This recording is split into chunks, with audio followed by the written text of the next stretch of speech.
to another episode of the program Kitchen Drive on ARCN Television, the only program that gives you the different types of food with its recipes from the caterers. Every chef has his own, her own unique way of preparing their meal. I'm here at Rashida's kitchen. Of course, you always have a lot to cook, and today is not an exceptional one because we're making bitter leaf soup. So don't go anywhere, stay right there. We'll come back after the short break where we'll go down to the kitchen and see how it rolls. Kitchen Drive on ARCN Television. I am Hilda Homsem Frantua. See you.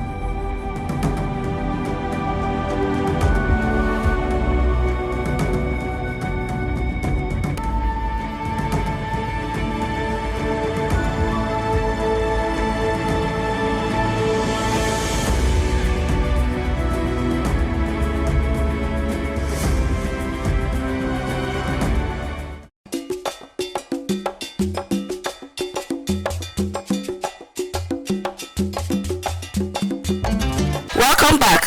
Okay, this is cocoyam sauce. This is cocoyam. After boiling the cocoyam, you now pound it. After pounding it, you now put it on the fire, put ogiri, and now boil it. This is it now. So you pound the cocoyam, you boil it first. Yes. You peel it. Peel it before pounding it. Then you add ogiri, Yes. pepper, onion, seasoning. So this is the sauce now. Yes. Okay, for the bitter leaf soup. Yes. All right. So what are we adding now? Now I want to add stockfish inside. Okay. Wash stockfish already. Yeah, boil it one. You already boil it.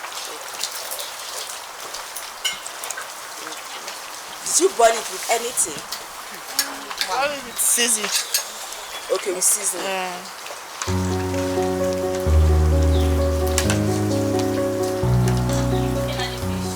Not leave it to boil now. Okay, for how many minutes?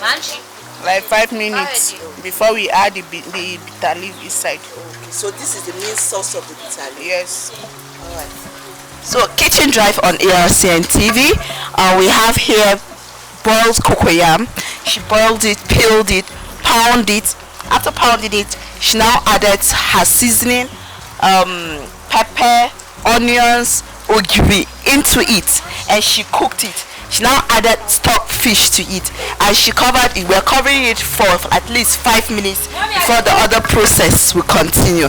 Kitchen Drive on ARCN Television. Keep watching. We'll be right back after this break.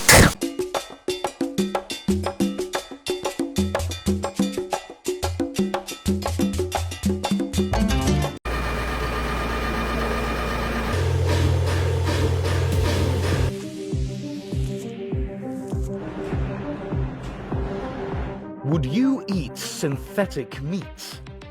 Food production technology has progressed to the point where we are able to create meat analogues derived from soybeans, gluten, and other plant products. Beyond Meat products are readily available in supermarkets as well as some fast food chains like Burger King and Carl's Jr.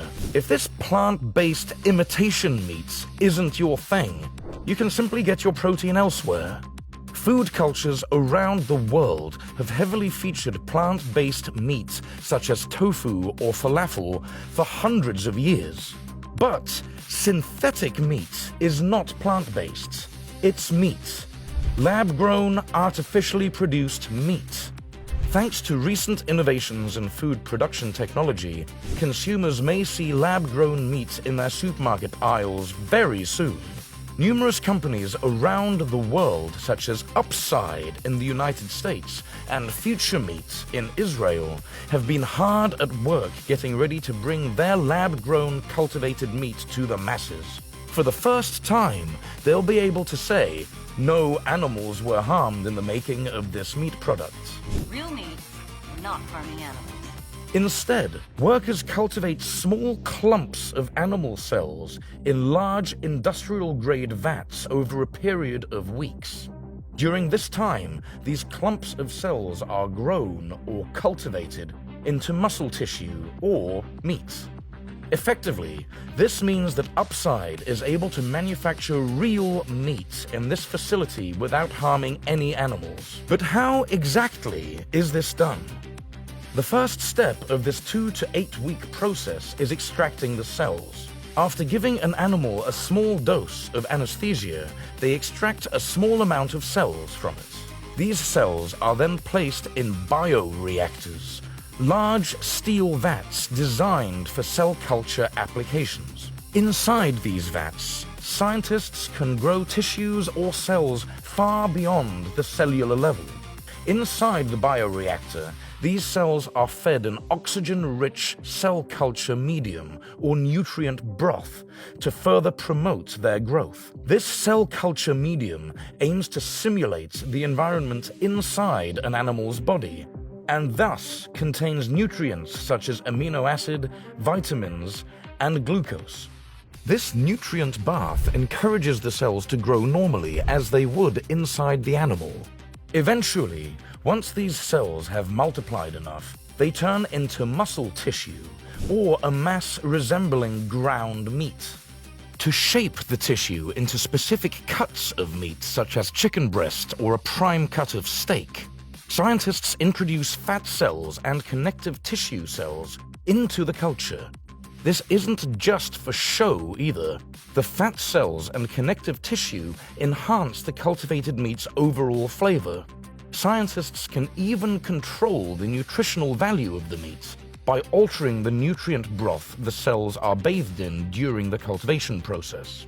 Despite the massive amounts of progress they've made with their meat manufacturing process, Upside is running into the same problems encountered by the other meat manufacturers of cultivated meat. For one, the business of cultivated meat is expensive. Each state-of-the-art facility required to produce cultivated meat costs millions of dollars to construct and maintain. Couple that with the overall cost of production, and you end up with a relatively expensive product that might be a hard sell for some consumers. Thankfully, companies like Future Meat have been able to bring production costs down significantly. Recent reports indicate that each Future Meat chicken breast costs $1.70 to produce. That's in stark contrast to the $330,000 burger patties of the first public tasting of cultivated meats back in 2013. Aside from replicating the nutritional value in real meat, it's also crucial to offer consumers a product that tastes, smells, and feels just like the real thing. Upside has found some success with producing cultivated meat similar in texture and flavor to chicken breast. Other cultivated meat producers around the world have also made significant headway with their products.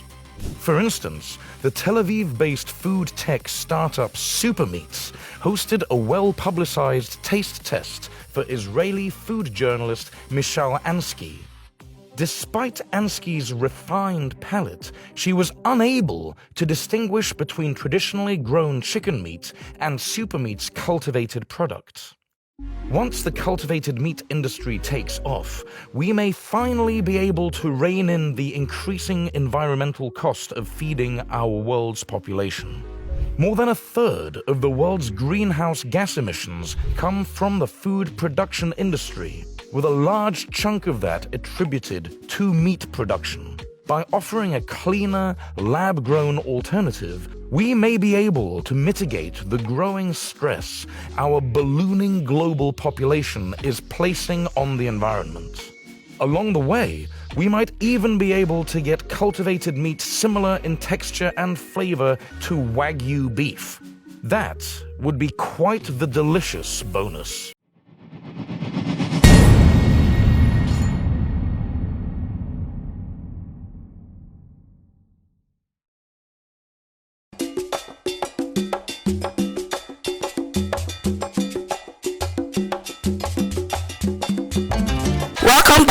as we can see, the soup is boiling and the aroma is wow.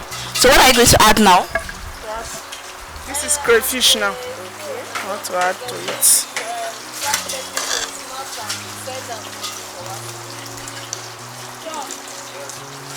The ogiri is really coming out well.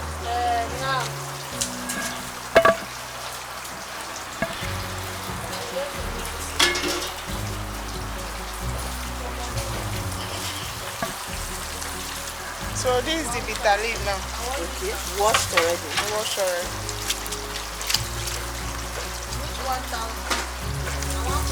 Sprinkle it inside.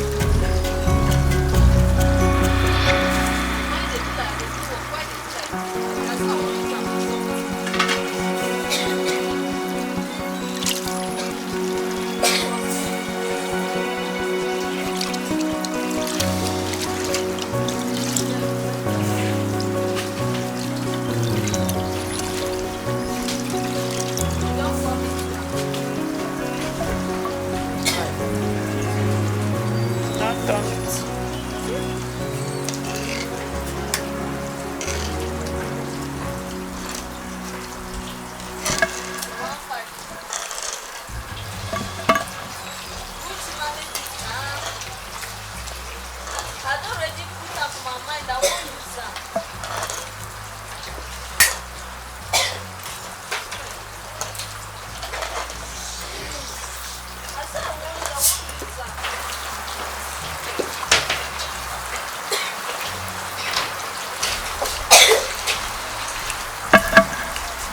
How is it? It looks nice.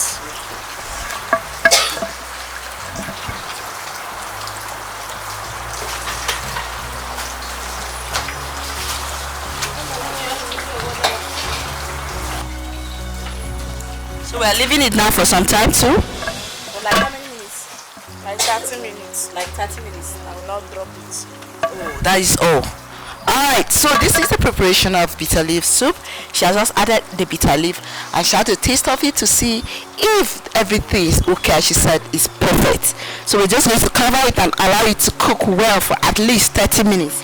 Now the time depends on the quantity you're cooking. Be mindful of that. And of course the bitter leaf too, you need to wash and cut it according to the sizes that you want. I know some cut it into pieces, smaller pieces, others leave it depending on how you want it to be. Keep watching ARCN television, and Kitchen Drive is the program. Let's wait for 30 minutes and see what the outcome will be. Don't go anywhere.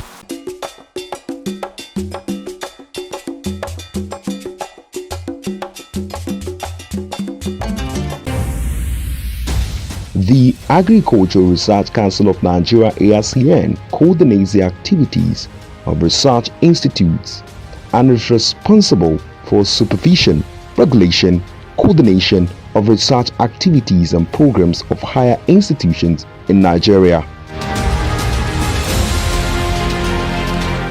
And Professor Hamidu Shaributu, since assumption as Executive Secretary of ARCN in April 2020, has solidified the transformation of agriculture in Nigeria through strategic and meaningful execution of research findings for improvement of the agricultural sector. The National Cereals Research Institute was established in 1975 as an agricultural research institute. The research activities of the institute are carried out in both the headquarters at Badegi and the 10 research outstations located in parts of the country. Rice as our mandate. Rice has become an important strategic and daily staple food crop in Nigeria. The main production ecologies for rice in Nigeria are rained lowland, rained upland, irrigated lowland, and deep water and floating and mangrove swamp. Dry bed nursery. This is an important aspect of rice production. The nursery bed should be watered regularly to keep the soil moist but not puddled. Seed bed should be 1 to 1.5 meters wide, 10 meters long, 4 to 6 centimeters above the ground and well leveled. Benny seed, scientifically known as Semomum indium L, is commonly referred to as sesame in the country and in the international circle is one of the oldest oilseed crops. Sesame is an erect herbaceous annual crop that grows to a height of 0.4 m to 2 m tall. Good day. I'm Jimmy Edet. I'm a research scientist working with the NCRI Beneseed program, and this is Beneseed sun-loving crop. That's why we call it a photoperiodic crop. And the very variety we have here is what we call Increment 04E. That is a variety that has been developed by NCRI and released by NCRI. One of the attributes of this variety is that it has a lot of pod formation on it at maturity. Food technology and value addition research program is one of the key programs of the research outreach department of the National Cereals Research Institute. This program has the mandate for reducing post-harvest loss through the utilization of improved technologies to combat, to reduce the losses and increase the value of those commodities. Recently, one of the key things we are able to do is to look at broken rice, a byproduct of rice processing, that we value rice by adding value to convert it into a product. One of these products is a rice plus. We call it NCRI Rice Plus. The NCRI Rice Plus is an instant smooth extruded breakfast cereal for the family. It is produced from broken rice and added with different types of legumes and vitamins and minerals. So for the family, it is an instant product you can use without cooking. Just add water and you formulate it and take it as a breakfast cereal. Notes which I explained earlier. These are demonstrations. We have 3 demonstrations because we intend to release 3 varieties of millet. We intend to release one Bristol, Chakti, which is of very high iron and zinc, and then high yielding 0115. So we intend to release the 3. So before we release it this rainy season, we demonstrated here per band for each of the trial that we, the candidate of release, because we want the farmers around here to see and admire, because seeing is believing. So this is our demonstration field for the 3 varieties we intend to release.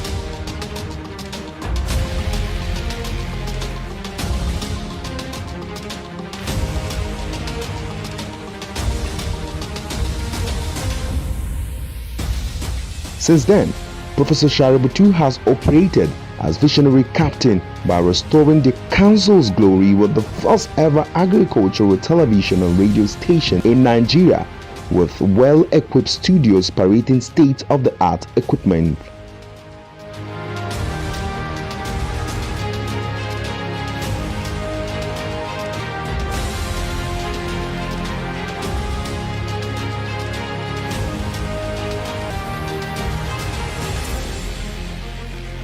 The Agricultural Research Council of Nigeria also has a brand new electronic library to further promote research and visualizations of deep thoughts on agricultural development in Nigeria.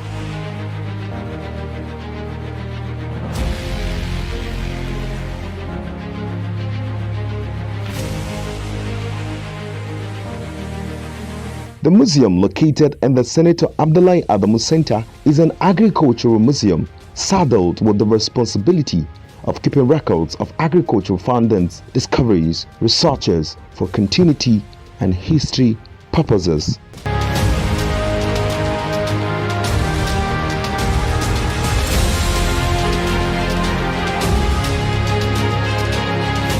ARCN, promoting agriculture.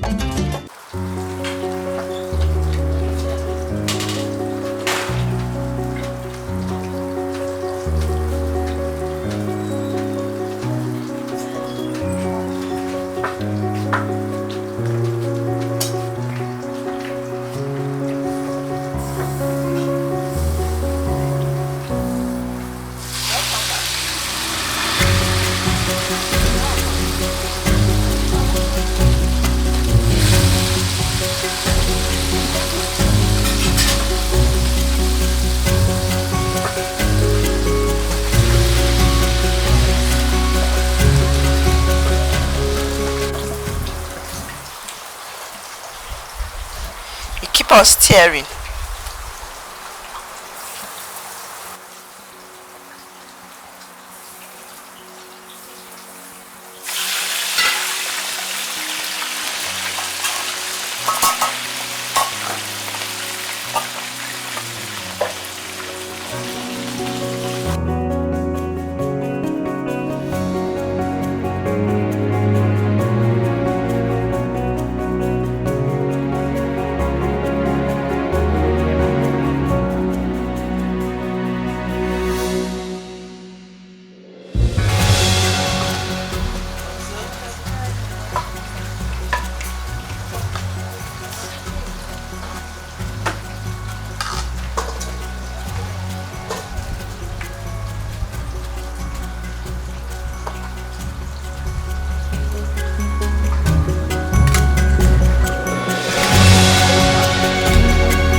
I want to ask people on your street.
Wow, this looks beautiful.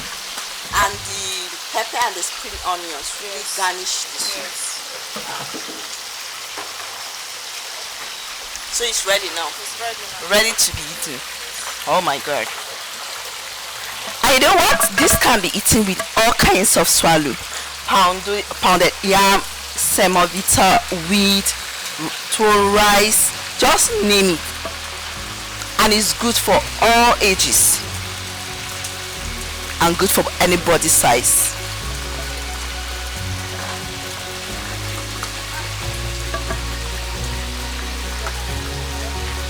And that's it. Let's have a taste of the soup, and of course we'll tell you the judgment. Kitchen Drive.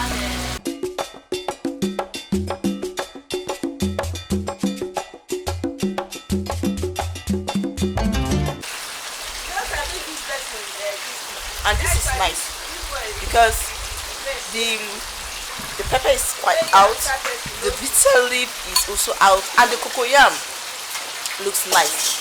It's not growing as I anticipated it to be. This can be eaten. For me, I love taking soup, so this can be a main meal for me. But of course, you can eat it with any other kinds of swallow you want. It's nice.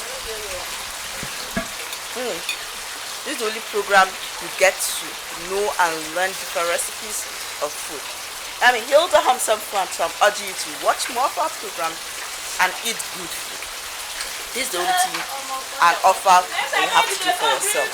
Enjoy and keep update with us next time for the program Kitchen Drive on ARCN TV. Take care.